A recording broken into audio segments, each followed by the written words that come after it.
guys, kali ini kita akan membahas etika komunikasi dakwah Rasulullah Shallallahu Alaihi Wasallam. Jadi etika komunikasi Rasulullah Shallallahu Alaihi Wasallam dalam Islam sendiri, komunikasi dianggap sebagai fitrah manusia.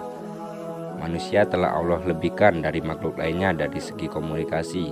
Dalam Al-Quran telah dijelaskan dengan kata al-bayan, yang artinya pandai berbicara, yang terdapat pada surat Ar-Rahman ayat 1-4. Jadi dalam Islam sendiri mengartikan al-bayan sebagai kemampuan berkomunikasi. Dengan kemampuan tersebut, manusia menjadi makhluk yang dinamis dan terus berkembang berdasarkan kemampuan dan kebutuhannya dalam berkomunikasi. Jadi dalam Islam sendiri, komunikasi dilakukan sebagai upaya mewujudkan hubungan secara vertikal dengan Allah Subhanahu wa Ta'ala melalui ibadah-ibadah fardu seperti sholat, puasa, zakat, dan haji, dan sebagainya.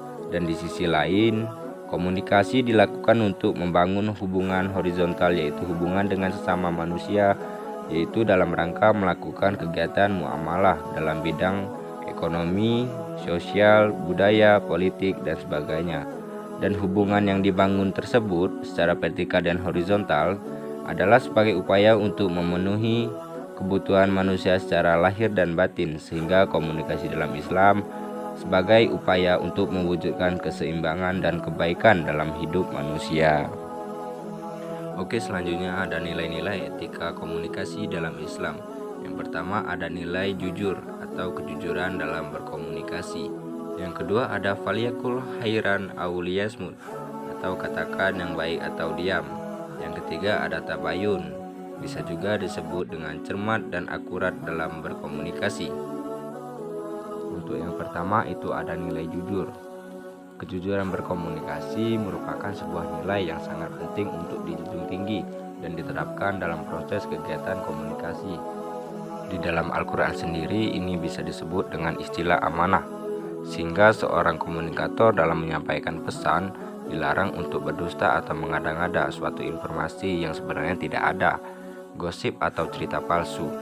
Dalam Al-Quran disebutkan pada surat An-Nahl ayat 105, sesungguhnya yang mengada-ngadakan kebohongan hanyalah orang yang tidak beriman kepada ayat-ayat Allah, dan mereka itulah orang-orang pendusta. Nah, yang kedua itu ada faliyakul khairan aw liyasmut, katakan yang baik atau diam.